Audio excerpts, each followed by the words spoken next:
A gente vai falar sobre a parte de inteligência artificial, o que tem de novidade aí, o que a gente pode ver e o que a gente pode se preparar e que a Microsoft está anunciando. Bom, como vocês podem ter visto, a Microsoft está focando bastante, o objetivo de fazer bastante evento AI Tour e Partner Training Day, que vai acontecer semana que vem. O motivo da Microsoft estar fazendo tantos eventos e estar fazendo tantas rodadas de exibição das plataformas é justamente o potencial e a forma como essas ferramentas estão se atualizando.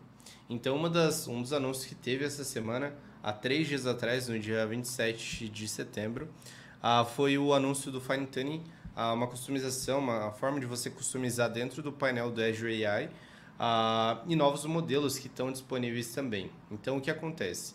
A Microsoft ela tem uma parceria com a OpenAI e a OpenAI ela disponibiliza alguns modelos e ela sempre está trabalhando para disponibilizar novos modelos e alguns desses modelos já estavam disponíveis há um tempo.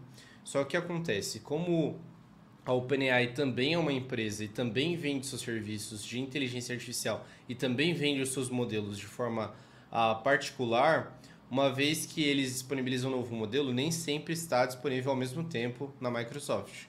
Então, o que costuma acontecer é disponibiliza o modelo e depois de uns meses ou algumas semanas ou talvez até alguns dias, esse modelo fica disponível dentro da Microsoft. Que é o caso dessas ferramentas aqui, que já estavam disponíveis há algum tempo dentro do OpenAI e de você utilizar esses modelos dentro da API deles, só que não estava disponível ainda dentro do ambiente da Microsoft, dentro do Azure OpenAI. O que acontece é, por trás das cenas, é tudo a mesma coisa. Por trás da plataforma ali, é tudo a mesma ferramenta. Tu está usando as ferramentas da OpenAI. A diferença é que uma você está trafegando através da API do Azure, está passando as informações através da Microsoft, e o outro você está passando os dados direto pela OpenAI. Então o que acontece é, normalmente os modelos costumam demorar alguns dias ou até vezes até alguns meses para sair. Que é o caso desses novos modelos que saíram aqui, que são chamados de FI, a família, né? A PHI. E esses modelos, qual que é a diferença dos modelos desse para o GPT-4, por exemplo, GPT 3.5? A grande diferença é que esses modelos têm a mesma função, então eles vão ter a parte de visão, vão ter a parte de completar uma resposta de acordo com o chat e tudo mais. A grande diferença deles é a forma como eles são preparados. Você já deve ter escutado bastante falar sobre LLM, que são Large Language Models, que são modelos de linguagem complexa, né, de estruturação complexa. E agora tem essa nova estrutura, que é o SLM, Small Language Model, que são os modelos de linguagem pequenos. Então a diferença é questão de custo, principal diferença entre eles, e em questão de forma como eles são estruturados. Renato, não sei por onde começar. Devo começar pelo GPT-4, que é o mais famoso, ou devo começar por esse FI? Basicamente, quando você não sabe a diferença e quando são pequenos cenários, normalmente a gente costuma recomendar utilizar esse outro modelo aqui. Por quê? Porque em questão de custo ele costuma ser mais barato e ele tem uma baixa latência. Então, por algumas empresas, pequenas empresas, e por alguns cenários que talvez você... Vamos pegar um cenário bem comum aqui.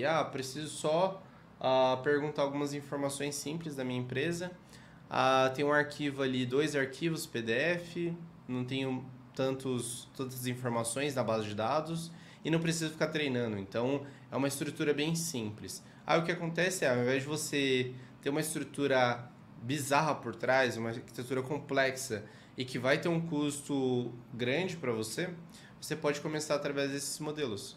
E uma vez que você viu que você começou a atingir um determinado ponto que você precisa avançar, aí você vai para um GPT-4, por exemplo, que pode ser o melhor cenário para você.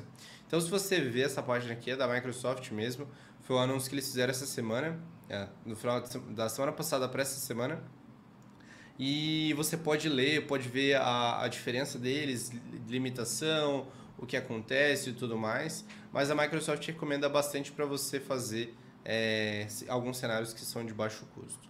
Alguns cenários que você pode ver aqui também, algumas perguntas comuns que as pessoas acabam fazendo, né?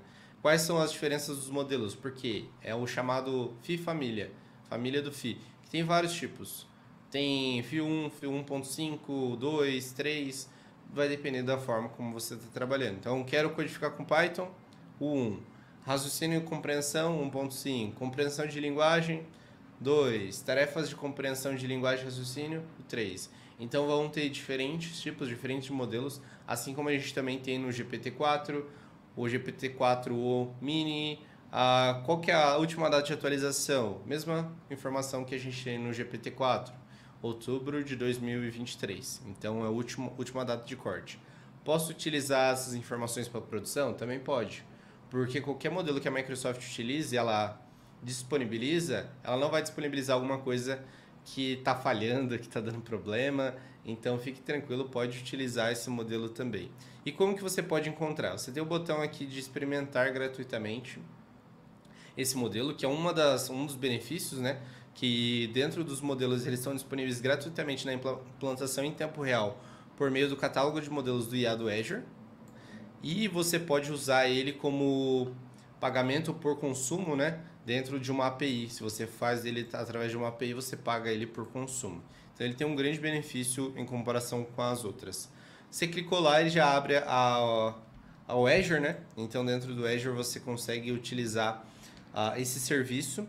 E se você for nos catálogos de modelos aqui, você vai ver que não só você tem o modelo do GPT-4, por exemplo, como você vai ter esse modelo do FIA aí disponível também.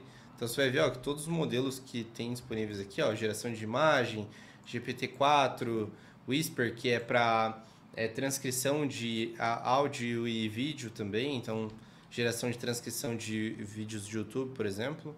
E tem aqui a família do FI. Então tem o 3.5 já, tem o 3 Medium, o Mini. Então vai depender do tamanho da sua estrutura, dependendo do seu prompt, a quantidade de tokens que você vai extrair. E lembrando que a Microsoft tem documentação para tudo. Então não está certo de qual modelo você quer utilizar. Olhe na documentação e aqui tem até uma descrição do que vai acontecer, o que ele vai fazer, como que você pode ir a parte de treinamento de dados e tudo mais. Então é legal. E eu posso perguntar qualquer coisa. Lembrando que esse modelo específico, todos os modelos do OpenAI, no geral, eles funcionam melhor em inglês. Mas esse modelo específico, o melhor funcionamento dele é em inglês. Ele até funciona um pouco em português e em outros idiomas, mas para você garantir a funcionalidade completa dele, especificamente agora, pode ser que isso melhore ao longo dos próximos meses, mas para você garantir o funcionamento, utilize ele em português. Então, eu posso perguntar aqui, how can I build a Copilot by using Copilot Studio? Então, como que eu posso criar um Copilot com o Copilot Studio? Ele vai lá, assim como os outros modelos, ele vai fazer a resposta. Lembrando que a qualidade das informações pode alterar de acordo com o modelo. A forma como você estrutura o seu prompt, a forma como você faz a pergunta, a forma como você passa as informações, isso tudo pode variar. Mas como você pode ver aqui, ele, para um leigo, se você comparar ele com o GPT-4, não vai haver muita diferença. Então é super importante essa parte, quando você está desenhando uma arquitetura de solução, principalmente utilizando a IA, sendo que a gente tem vários modelos, várias opções, não sai criando. O GPT-4, vi na internet lá que é o mais comum, melhor. Não, olhe um pouco, analise o melhor cenário, veja se realmente aquele modelo faz sentido para você e coloque na ponta do lápis, principalmente em questão de custo, que pode ser um impacto gigantesco. Então, essa é uma das atualizações, uma das novidades que a Microsoft lançou, esses novos modelos que você consegue utilizar e através desses modelos você consegue implementar dentro da sua empresa. Só uma informação, eles ainda não estão disponíveis para o AI Builder, tá?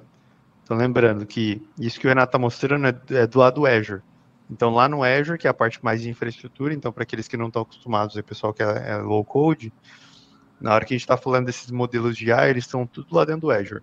Quando a gente vai ali para dentro do Copilot Studio, que a gente usa algum recurso, ou lá no Power Automate que a gente vai usar alguns recursos do Azure, você também pode usar esses recursos todos sem precisar necessariamente conhecer a parte avançada por trás, porque ele tem conectores para isso.